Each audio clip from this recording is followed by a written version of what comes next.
Começar então a nossa aula número 4 do nosso curso, da nossa formação de noções de história da Igreja. Vamos então invocar sobre nós a presença da Santíssima Trindade, a fim de que nós sejamos conduzidos por Deus Todo-Poderoso, Unitrino, e para que tudo que nós fizermos seja de acordo com a vontade de Deus. Em nome do Pai, e do Filho, e do Espírito Santo. Amém.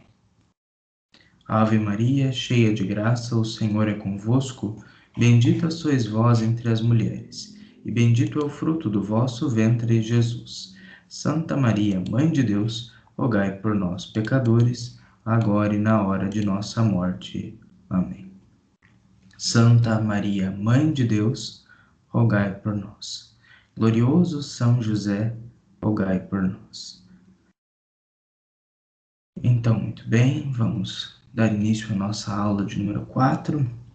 Hoje nós vamos tratar sobre 3 assuntos muito interessantes ainda no começo da nossa formação, tratando ainda do primeiro século, das origens da Santa Igreja Católica. Nós queremos então agora avançar mais um pouquinho, pois na aula passada nós entendemos então o modo como a Santa Igreja foi gerada, né, a partir de Nosso Senhor Jesus Cristo, seu divino fundador, confiada aos apóstolos, os seus transmissores, os seus fundadores das comunidades e também a primeira comunidade cristã, organizada então em torno da fração do pão, da oração, da solidariedade, da doutrina dos apóstolos.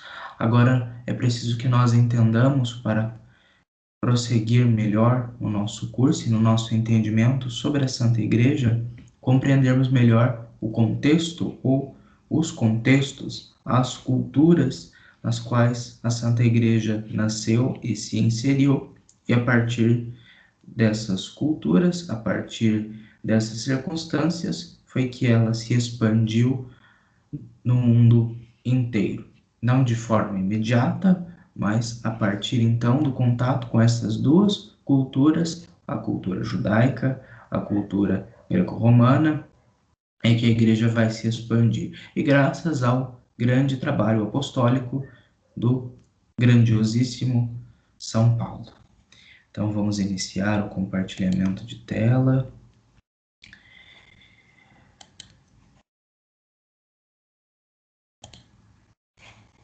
Vamos iniciar o compartilhamento.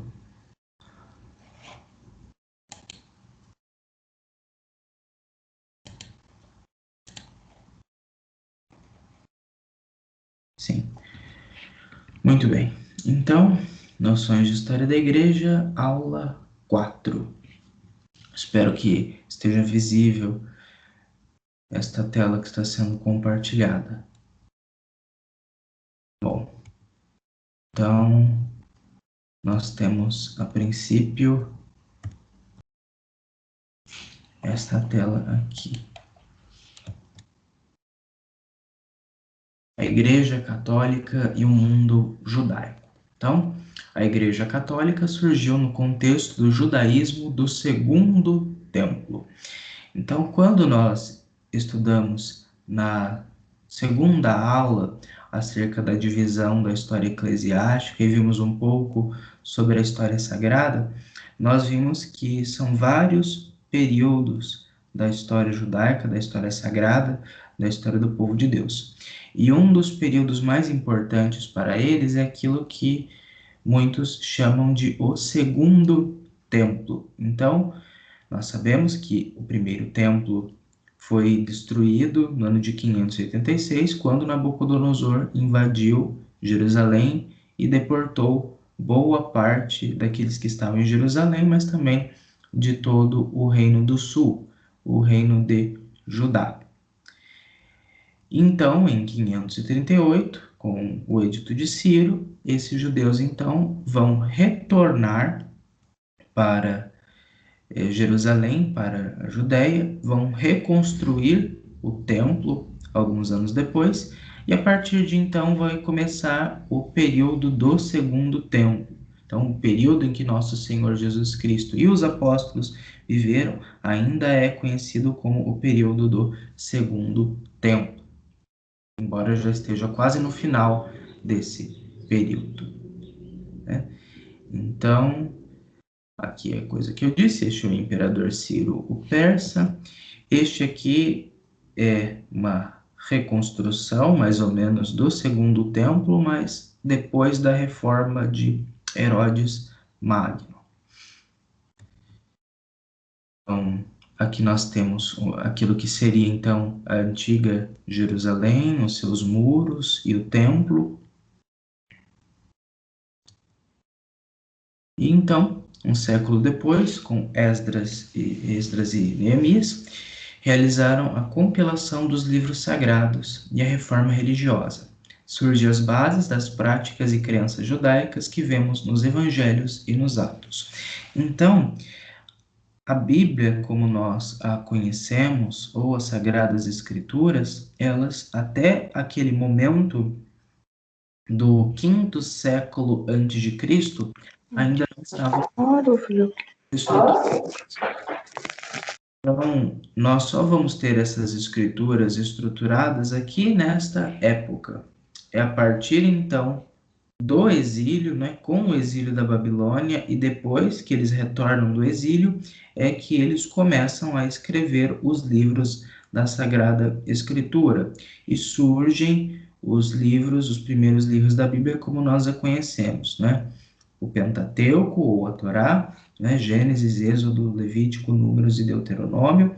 Depois vão surgindo os outros livros, né? Que eles chamam de os profetas.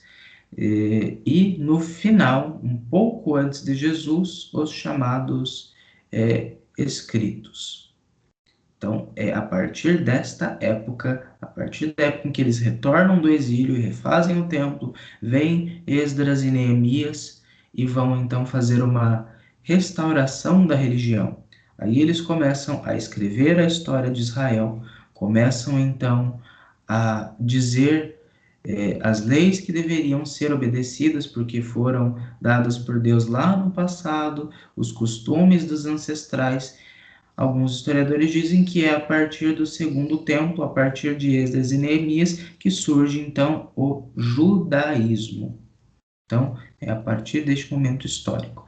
E 400 e tantos anos depois, 500 anos depois, estes acontecimentos do livro de Esdras e Neemias vão influenciar diretamente no judaísmo da época de Nosso Senhor Jesus Cristo e na época dos apóstolos. Então, é importante que nós nos situemos nisso. Ao longo desse tempo é que vão surgindo os partidos religiosos com os quais Jesus e os apóstolos vão ter certos embates, certos confrontos. Então, é a partir desse judaísmo mais estruturado nesse sentido que vai dar origem ao cristianismo. Claro que nós já estamos num período muito posterior a esses acontecimentos, na época de Jesus, e nós vemos então que existe uma certa decadência nesse sentido. Tudo isso tem muito a ver com os romanos também, o modo como os judeus se aliavam aos romanos, e também tem todo o contexto da mistura com outras culturas que estava acontecendo. Nós vemos que Jesus aparece num período em que o judaísmo mais ou menos torna-se uma religião de ritos, de rubricas, de muitos costumes, muitas leis, mas pouca profundidade na Sagrada Escritura, pouca penetração no meio do povo, acerca da religião. Então, nós vemos que Jesus aparece num período também muito crítico para a religião judaica, em que ela já não mais tem toda uma influência na vida das pessoas mais simples, na vida de muitos, mas tornou-se uma casta de certos privilegiados que detinham conhecimento, que detinham a autoridade religiosa. Então, Nosso Senhor aparece bem neste contexto. No século I depois de Cristo, os judeus palestinos que falavam aramaico, descendentes dos exilados e repatriados, formavam cerca de 1 milhão. E os judeus da diáspora, judeus familiarizados com a cultura grega, mas obedientes ao sinédrio e fiéis às leis e ao templo, eram cerca de 5 ou 6 milhões dispersos pelo Império Romano. Então, qual é a questão? No tempo de Jesus, nós tínhamos dois tipos de judeus. Nós tínhamos os judeus da terra, né, os judeus palestinos, aqueles realmente que são descendentes da tribo de Judá, aqueles que foram exilados em 586 a.C., que depois retornaram em 538 a.C., que construíram o templo, a cidade, participaram daquela reforma religiosa de Esdras e Neemias e permaneceram na terra. Então, são os judeus da terra, os judeus da terra prometida, realmente, os judeus palestinenses, os judeus de Israel. Enquanto os outros judeus eram chamados de judeus da diáspora, judeus helenistas. Por quê? Porque estes judeus eles se familiarizaram com a cultura grega. Nós vemos que no século IV a.C., quando o Alexandre o Grande ele acabou dominando a Grécia, e ele tinha muito apreço pela cultura grega, tanto que Aristóteles foi o seu professor. Ele então vai espalhar a cultura grega por todas as colônias do Império Macedônico. E com a sua morte, os seus generais, né, começam a brigar pelos territórios, mas cada um deles, já helenizado, ou seja, já familiarizado com a cultura grega, vai continuar esse processo de helenização do mundo antigo. No mundo antigo, nós vemos que a cultura grega foi predominante e os romanos, posteriormente, também, que adotaram a cultura grega, que tomaram a Grécia e se aproveitaram bastante da cultura grega, também vão contribuir para que a cultura grega seja espalhada no mundo inteiro. Então, existem judeus que se conservam como seus ancestrais, que falam aramaico, que é o idioma da terra, e que falam um pouquinho de hebraico também, que era o idioma litúrgico, né, como se fosse oficialmente o nosso latim, e alguns judeus que são acostumados mais com os costumes gregos. No entanto, eles continuam obedientes ao sinédrio, quer dizer, como se fosse o Senado, o conselho dos anciãos, das pessoas com cargos e lideranças importantes na comunidade judaica em geral, né? E continuam fiéis também às leis, né, à Torá e ao Templo de Jerusalém, para o qual eles se dirigiram pelo menos umas 3 vezes durante o ano para as maiores festas, e continuavam também a pagar um certo imposto, um certo tributo para o templo, e também faziam suas ofertas aos sacerdotes, etc. A única diferença entre eles era que uns falavam grego e outros falavam aramaico.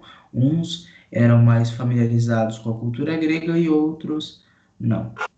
E estes eram muito mais numerosos porque estavam espalhados por todo o Império Romano. Então, Israel era uma das províncias do Império Romano. Peço para desligar o microfone, por gentileza. Então, entre as várias províncias do Império Romano estavam Israel.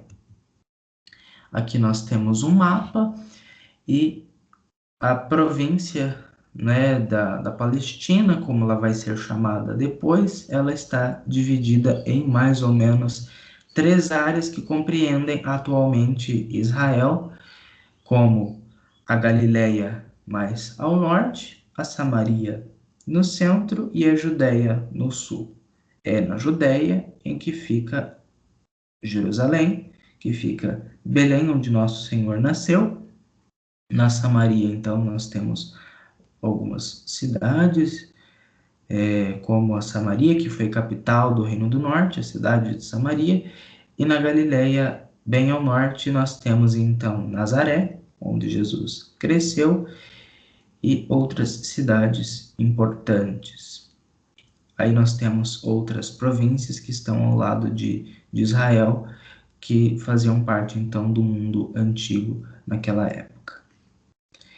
Então, os romanos, eles invadiram Israel, como nós vamos ver logo depois, e toleravam a religião judaica, contanto que eles, os judeus, não se rebelassem contra a autoridade romana.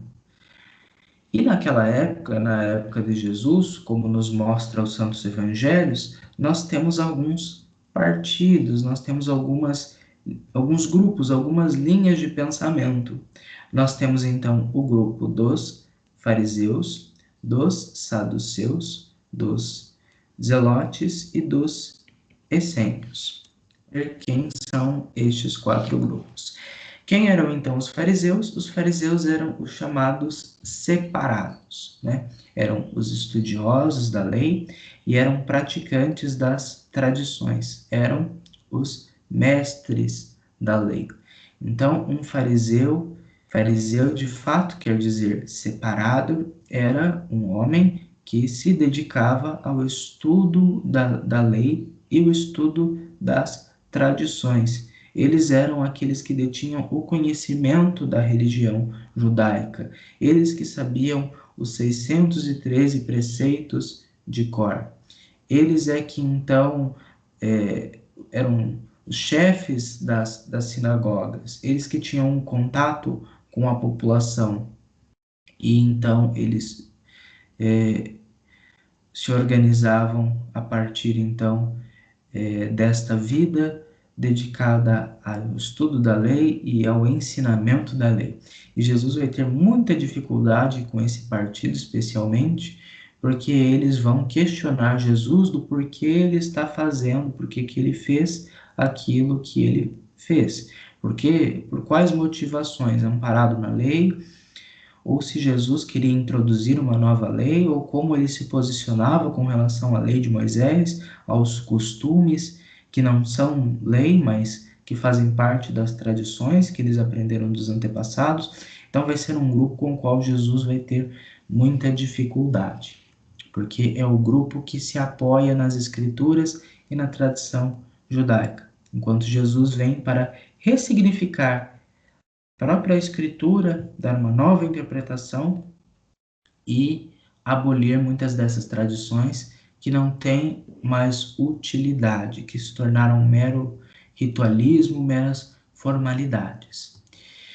Depois nós temos os saduceus, que é o grupo sacerdotal aliados dos romanos. Então eram os sacerdotes, né? A partir de Sadoc, né, um dos sumos sacerdotes, né, na época do rei Davi, vai surgir então o grupo dos saduceus, que é o grupo dos sacerdotes, que eram os responsáveis pelo culto no templo. Eram eles que ofereciam os sacrifícios, geralmente os sacrifícios que envolviam animais. Eram eles que criavam esses animais, geralmente, para o templo, eram eles que vendiam esses animais, e parte desses animais, como estava na lei, era para o seu sustento, o seu alimento, e uma outra parte destinada para o sacrifício, para Deus. Então, eles eram a casta privilegiada, eles eram os mais ricos, os mais poderosos e influentes de todo o povo de Israel. Depois nós temos os zelotes. Os zelotes, então, são os guerreiros, né? Os judeus fiéis à lei e ao templo que estavam dispostos a se rebelarem contra os romanos e o fizeram. Então, nem todos os judeus ficavam satisfeitos ou se acomodaram bem quando os romanos invadiram e dominaram.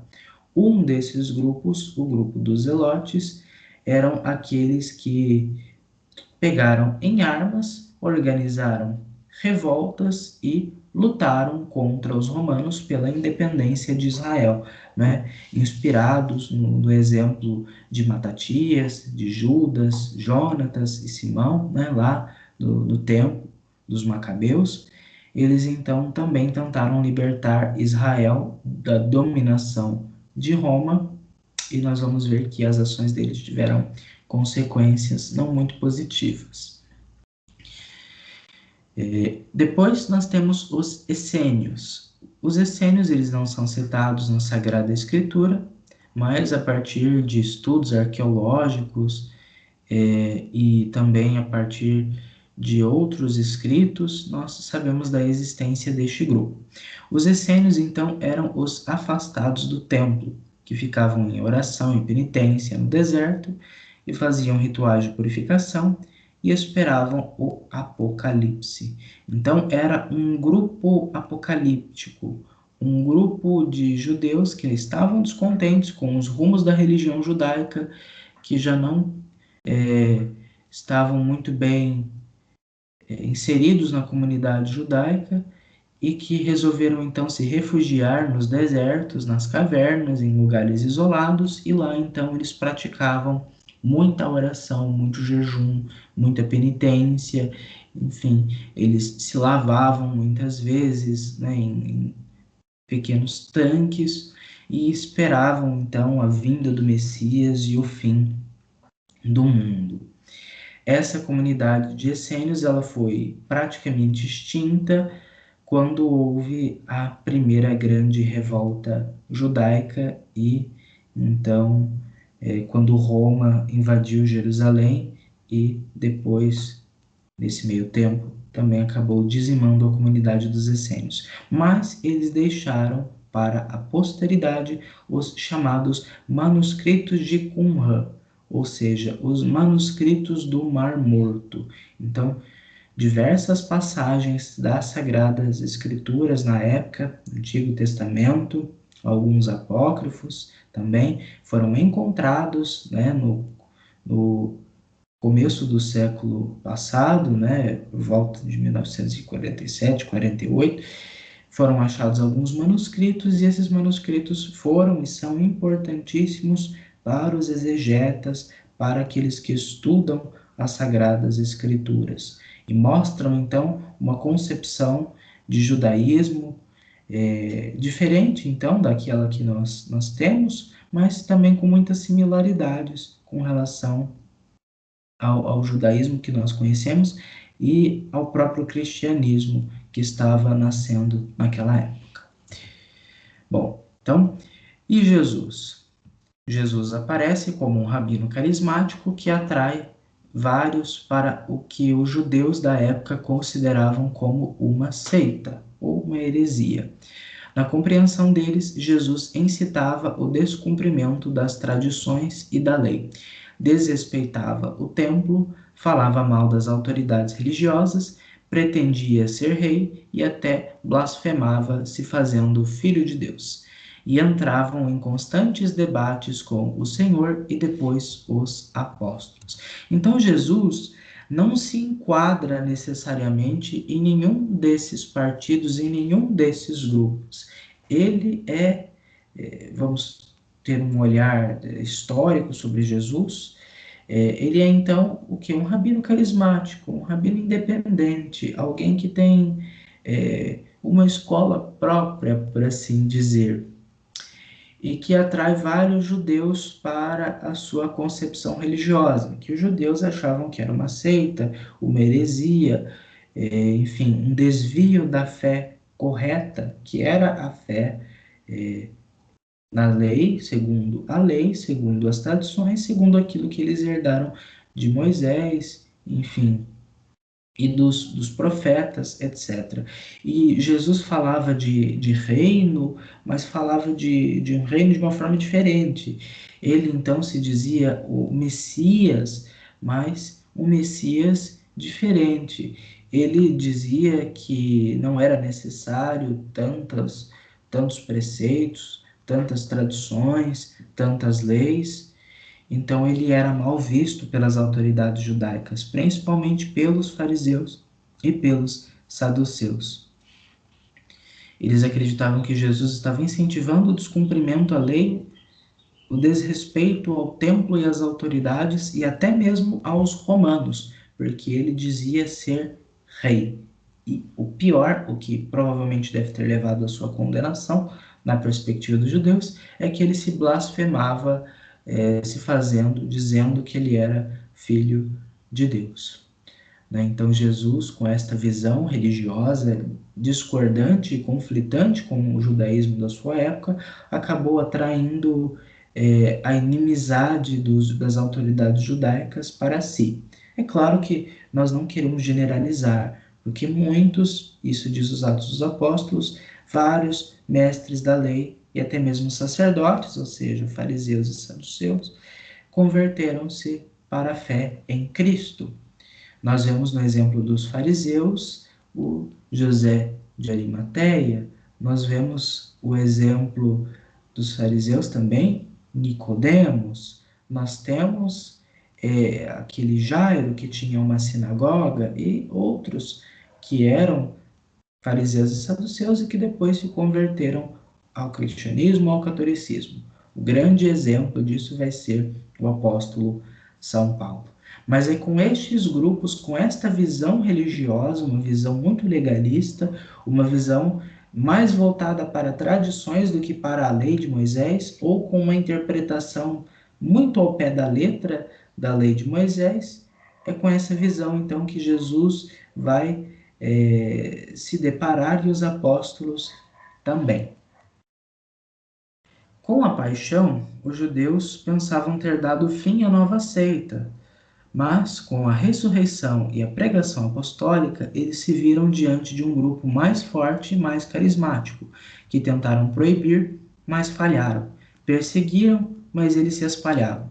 Expulsavam das sinagogas e do templo, mas o número de fiéis entre os próprios judeus, palestinos e helenistas crescia. Progressivamente, o cristianismo ia se desvinculando de sua origem judaica. Então, qual é a situação? As autoridades incitam o povo para ficarem contra Jesus, né, principalmente os saduceus e os fariseus, e eles então conseguem matar Jesus se utilizando da autoridade romana. Só que, no entanto, nós, pela fé, cremos que nosso Senhor ressuscitou e que ele ascendeu aos céus e enviou o Espírito Santo sobre os apóstolos, como nós vimos na aula passada. E à medida em que os apóstolos pregavam, mais e mais pessoas iam se convertendo, iam deixando o judaísmo para abraçarem a fé cristã. E o sinédrio, ou seja, as autoridades religiosas, tentavam proibir, mas quanto mais eles proibiam, mais eles pregavam, mais eles espalhavam a palavra de Deus. Mas o número dos fiéis iam crescendo entre os palestinos e entre os helenistas num primeiro momento. Então, houve aquela tentativa de Caifás de prender os apóstolos e proibir que eles ensinassem. Depois, uma segunda vez, eles prendem os apóstolos.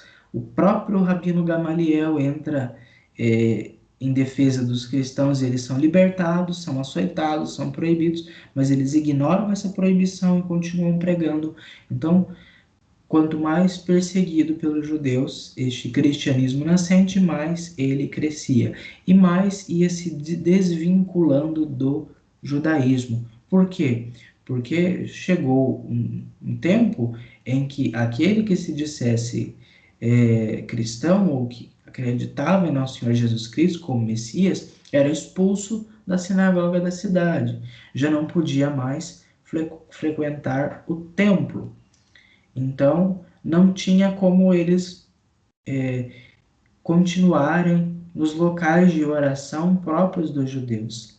Aí eles começaram então a se reunir nas casas ou nas sinagogas em que eles ainda eram aceitos, mas como o apóstolo São Paulo vai nos mostrar, cada vez mais a hostilidade entre judeus e cristãos faz com que os judeus não reconheçam os cristãos, os expulsem das suas sinagogas, e então os cristãos vão ter uma prática religiosa dentro da comunidade diferente da dos judeus. A princípio, nós temos os apóstolos indo para o templo rezar, alguns se reunindo nas sinagogas, mas com o passar do tempo, à medida em que os números vão crescendo, né, do cristianismo, os judeus então vão expulsar esses cristãos e eles terão que procurar outros lugares para oração. E isso vai ter consequências para o cristianismo muito positivas posteriormente. Agora nós temos o contexto romano. Então, o Império Romano era quem dominava o mundo na época, dominava Israel inclusive. Quando isso começou? Quando o imperador César Augusto, ou melhor, quando Otávio conseguiu por fim a República, a partir então da sua autoridade como herdeiro do seu tio-avô e pai adotivo, Júlio César, derrotando Marco Aurélio, aliás, Marco Antônio, desculpem-me, e no ano 27 a.C., se proclamando então como o imperador.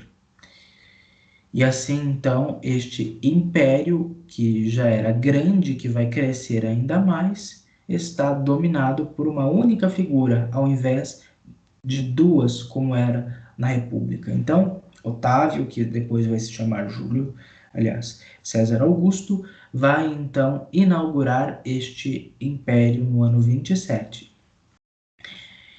Mas um pouco antes disso, o próprio Pompeu, que era o grande amigo e depois adversário de Júlio César, ele vai ocupar a Palestina em 63 antes de Cristo. Aqui tem um errinho, mas é em 63 antes de Cristo que Pompeu então invade Jerusalém. Dizem que ele até entrou no templo, no Santos dos Santos, e não viu nada lá, porque lá não estava mais a Arca da Aliança. E a partir do ano 63, Roma então passa a dominar a Palestina e vai dominar então por muito e muito tempo aquele lugar. O que acontece então? As autoridades locais fazem aliança com os romanos, com Pompeu, com Júlio César e com as outras autoridades depois, né? O Otávio, o Marco Antônio e o Lépido também. Então, nós temos algumas autoridades que vão se aliar aos romanos para manterem a sua posição.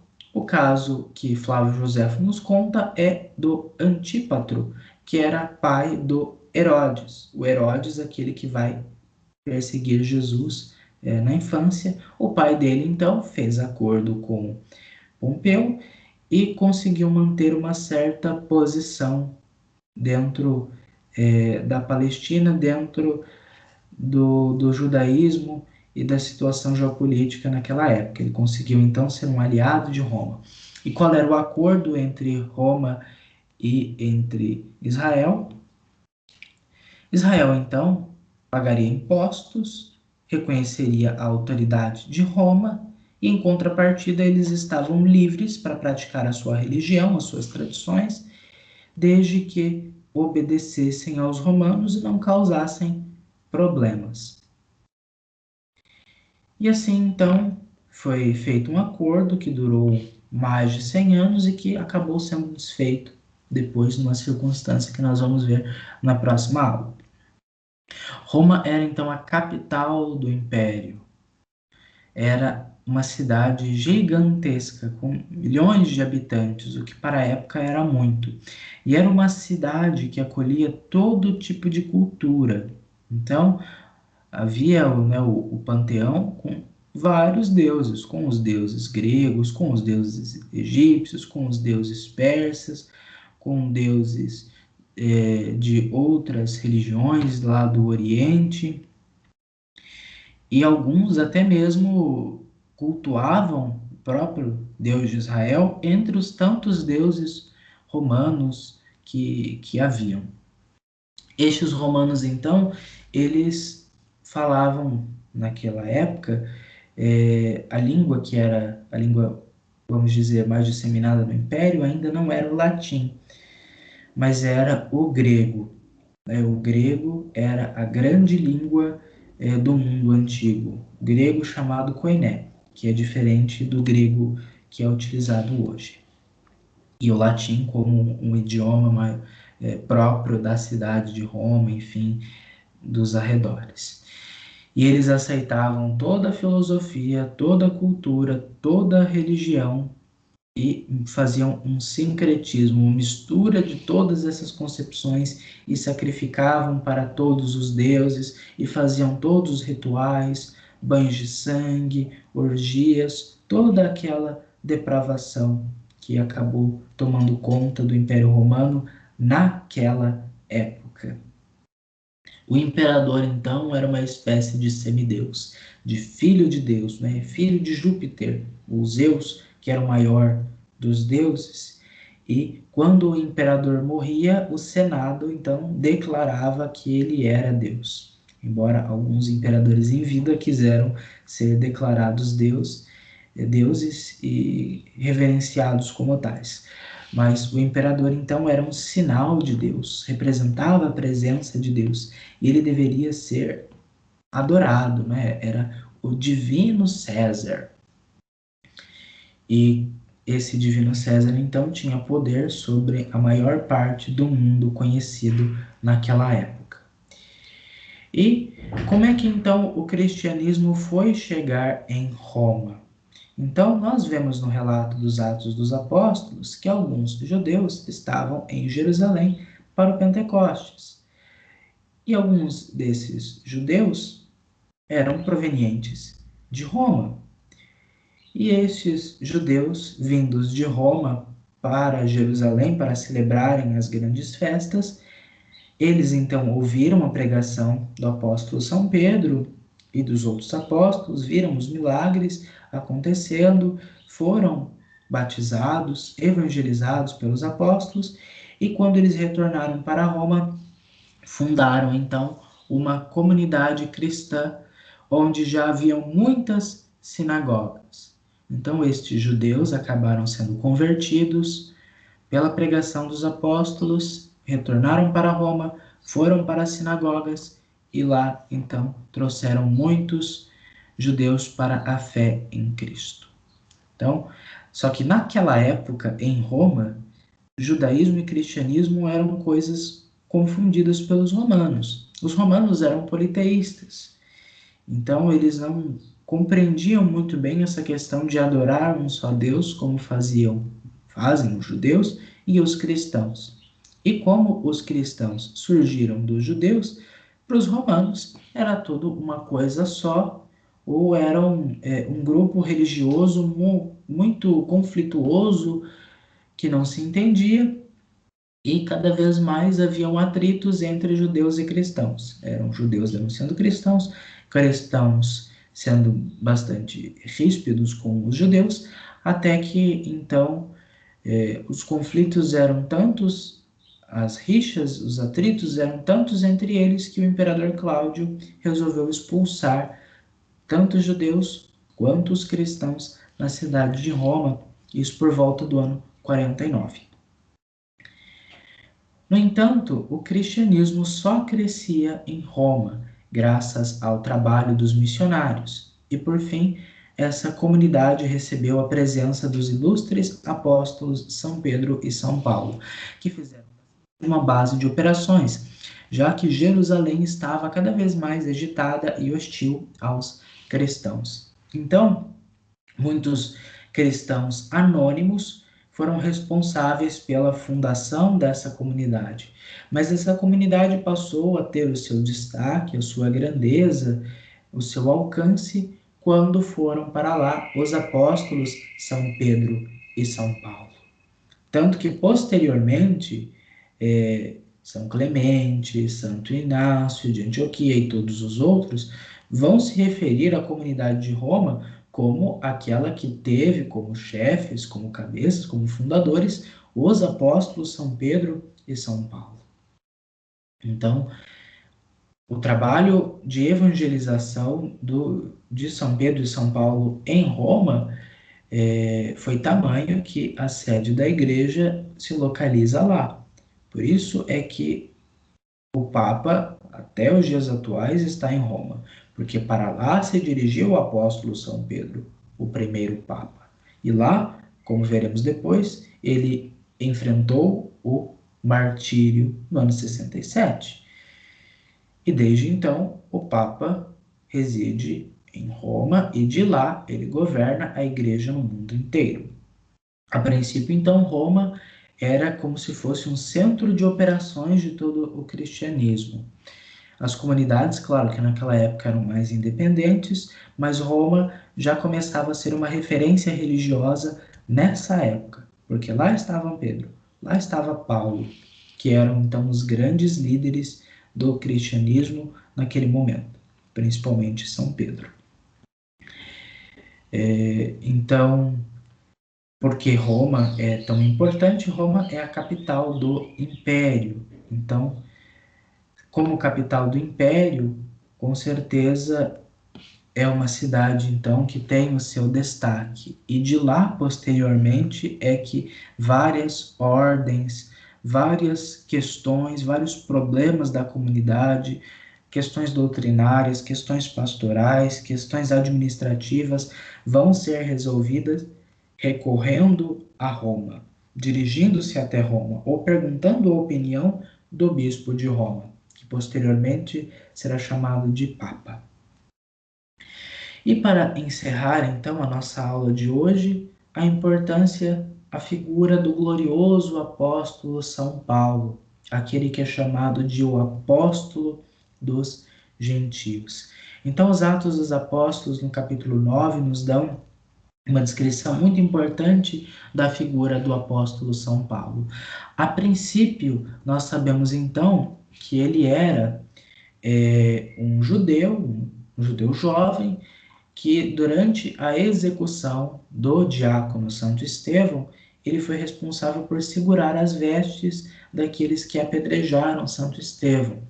Então, ele era, como ele vai se descrever, um fariseu, ele era grego, né, de Tarso, mas tinha cidadania romana. E este, então, grego, filho de pais gregos, né, de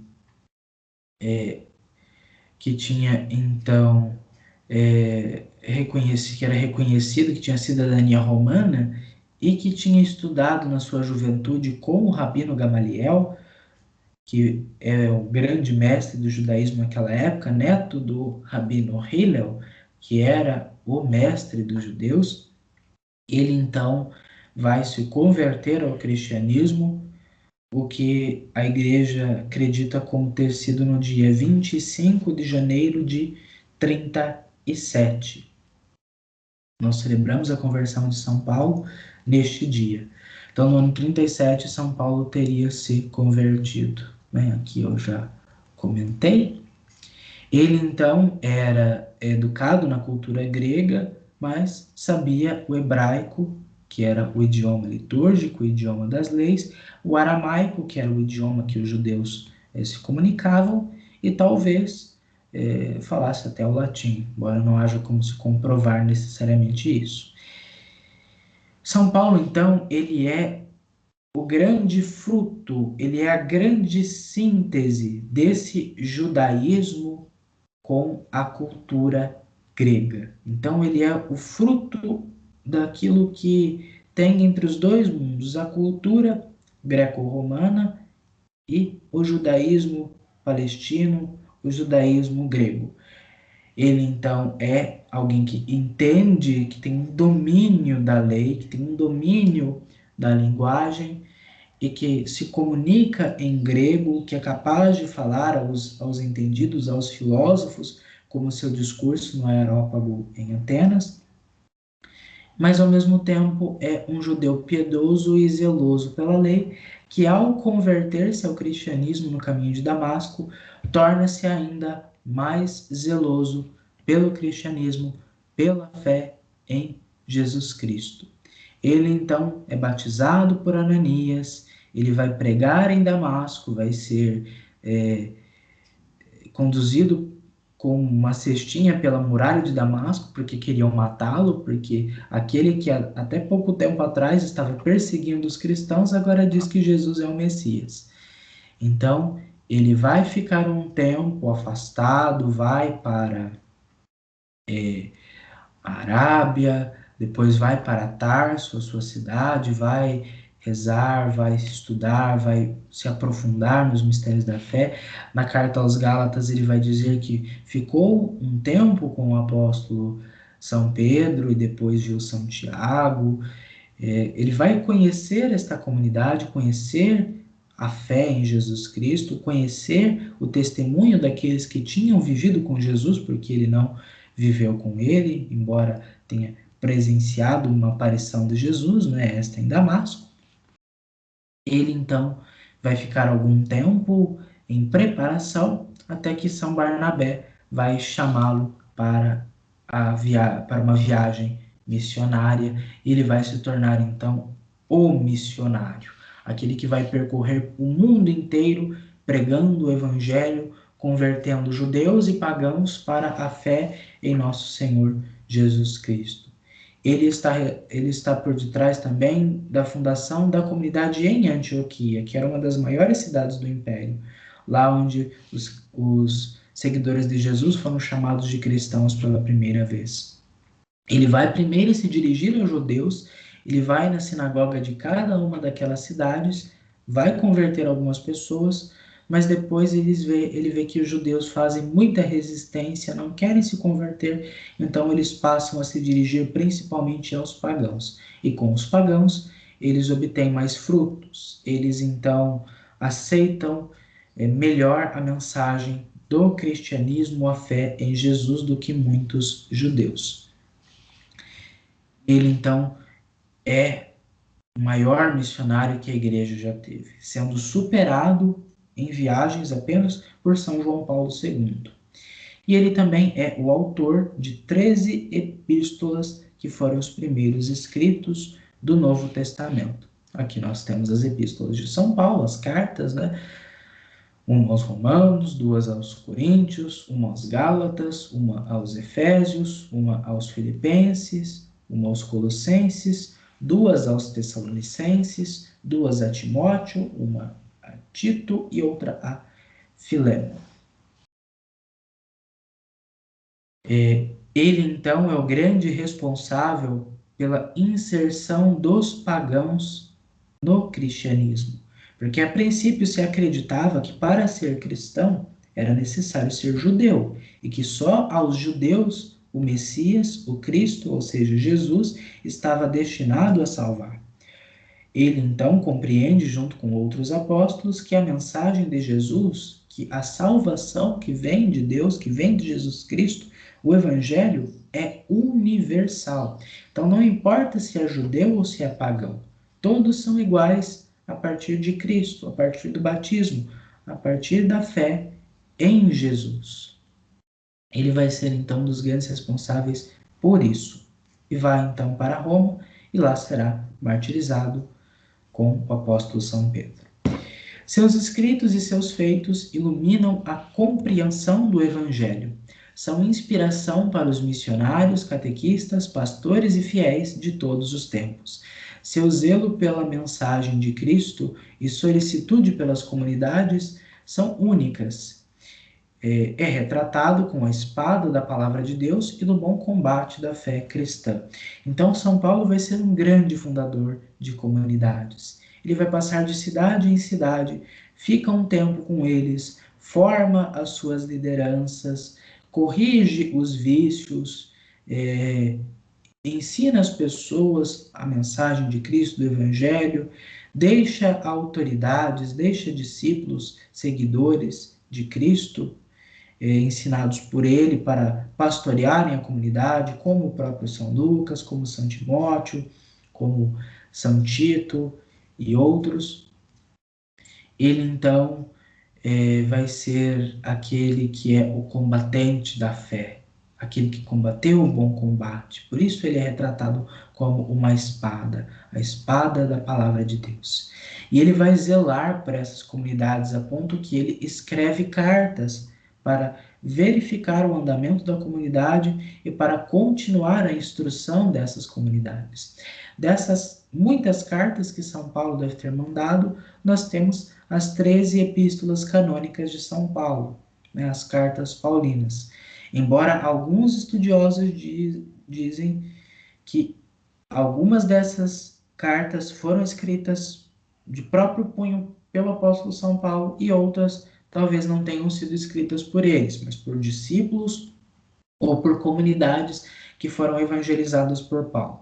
De qualquer forma, São Paulo nos deixou, além do seu grande legado missionário, apostólico, de ser um exemplo para nós, missionários, catequistas, pastores e fiéis, o que quer que nós sejamos, São Paulo é para nós um grande modelo de fé, de evangelização, de fidelidade à palavra de Deus, de conversão e de tantas outras coisas. Eu penso comigo que todo católico deve ser devoto de São Paulo, assim como de São Pedro, de São João Batista e de São José. Porque sem esses homens, e neste caso específico, sem o apóstolo São Paulo, com certeza nós viveríamos hoje, quase 2000 anos depois, num cristianismo muito diferente. Ele, como judeu, soube se desvincular de todo aquele aparato judaico e se converteu à fé em Cristo e levou muitos judeus, muitos pagãos à fé em Jesus. E com as suas cartas ele continua levando muitas pessoas hoje em dia à fé em Jesus. Ele que começou o Novo Testamento com as suas cartas. Ele que é comemorado junto do apóstolo São Pedro, que é o Papa, que é o chefe do colégio apostólico, o pastor de toda a igreja. Então, tamanha é a figura do apóstolo São Paulo para a história da Santa Igreja, para a fé em Jesus Cristo e para todos nós. Por isso que nós possamos nos aprofundar no conhecimento das coisas que o apóstolo São Paulo tanto prezava. Por isso, convido vocês a lerem os Atos dos Apóstolos e as cartas do apóstolo São Paulo, pois são preciosos ensinamentos para cada um de nós. Vamos encerrar então o compartilhamento de tela e fico à disposição de vocês. Tem alguma dúvida sobre das questões que nós trabalhamos hoje? Alguma questão, alguma consideração? Eu peço desculpas por ter sido assim tão corrido, mas quando eu estou apresentando eu não consigo ver o que vocês estão falando. Eu não consigo ver as mensagens, por isso eu nem perguntei. Mas, então, sem dúvidas, tudo tranquilo? Alguém tem alguma pergunta? Quer que eu explique um outro ponto novamente? Coloco-me à disposição.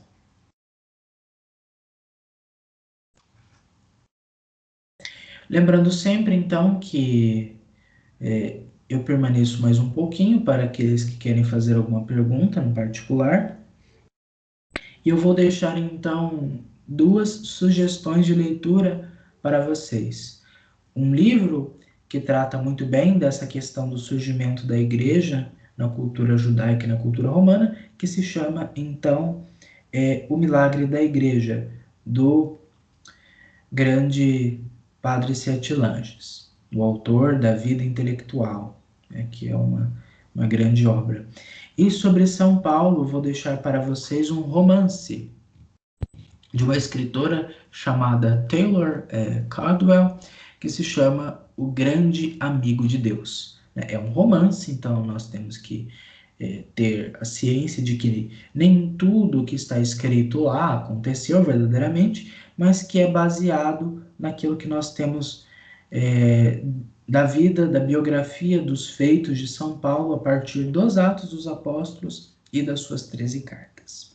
Então, vou deixar essas duas sugestões de leitura para vocês. O Milagre da Igreja é uma das melhores leituras que eu já fiz. É um dos livros mais, assim, bonitos, que falam da igreja de uma forma tão impressionante, mostra O Sete Lajes mostra por A mais B como a igreja é um milagre, não é? E acho que vai ser de bom proveito para todos vocês que lerem, porque nos ensina muito sobre o que é a igreja. Então vamos concluir esta nossa aula de hoje e já aviso a vocês que a próxima aula vai ser muito interessante. Hoje nós já vimos temas muito legais, mas nós vamos entrar em 3 assuntos de grande importância na aula que vem. Vamos falar sobre o Concílio de Jerusalém, um pouquinho, muito pouquinho, sobre as grandes perseguições e sobre a destruição do Templo de Jerusalém. Então, nós já estamos indo para o final do primeiro século e nesta segunda metade do primeiro século, muitas coisas importantes acontecem e que nós, pela Bíblia, nós não temos conhecimento de todas elas, mas a partir da história da igreja, nós entendemos então que os eventos da segunda metade do primeiro século são essenciais para o cristianismo. Na primeira metade que nós estudamos, nós vemos a fundação do cristianismo, a sua origem, o seu contexto em que ele se estabelece e começa a sua expansão. Na segunda metade, nós vamos ver então grandes crises enfrentadas com o judaísmo, com o Império Romano, dentro da própria comunidade cristã também, e que vão ser determinantes no futuro desta igreja que está nascendo neste primeiro século. Vamos então nos confiar à misericórdia de Deus nosso Senhor, agradecendo a Ele por essa aula que nós tivemos, por essa formação, e que Ele nos mantenha firmes e fiéis neste santo propósito de continuarmos a refletir sobre a história da igreja, para que compreendamos melhor a esposa de Cristo para amá-la. Para que, como diz São João Batista, para que ele, Jesus Cristo, nosso Senhor, o esposo, cresça e nós possamos diminuir para dar lugar em nós a Cristo. Como diz o apóstolo São Paulo, não sou eu quem vivo, mas é Cristo que vive em mim. Eu vivo na fé do Filho de Deus, aquele que me amou e se entregou por mim. Vamos então dar glórias a este Deus maravilhoso, o qual nós amamos e nós queremos seguir e servir. Glória ao Pai, ao Filho e ao Espírito Santo, como era no princípio, agora e sempre. Amém. São Paulo, apóstolo, rogai por nós. Desejo a todos vocês uma excelente e abençoada semana na graça de Deus. E nós estivemos e permaneceremos reunidos em nome do Pai, e do Filho, e do Espírito Santo. Amém. Louvado seja nosso Senhor Jesus Cristo, para sempre seja louvado. Deus abençoe vocês, paz e bem, salve Maria, valei-nos São José, e espero por todos no próximo sábado, neste mesmo horário, aqueles que acompanham aqui pelo Skype, para mais uma aula onde nós aprenderemos muito mais, se Deus quiser. Fico ansioso esperando pelo próximo sábado para nos reunirmos em partilha de vida e de conhecimento das coisas de Deus. Fiquem na graça de Deus nosso Senhor, cuidem-se e cuidem de todos. Até mais.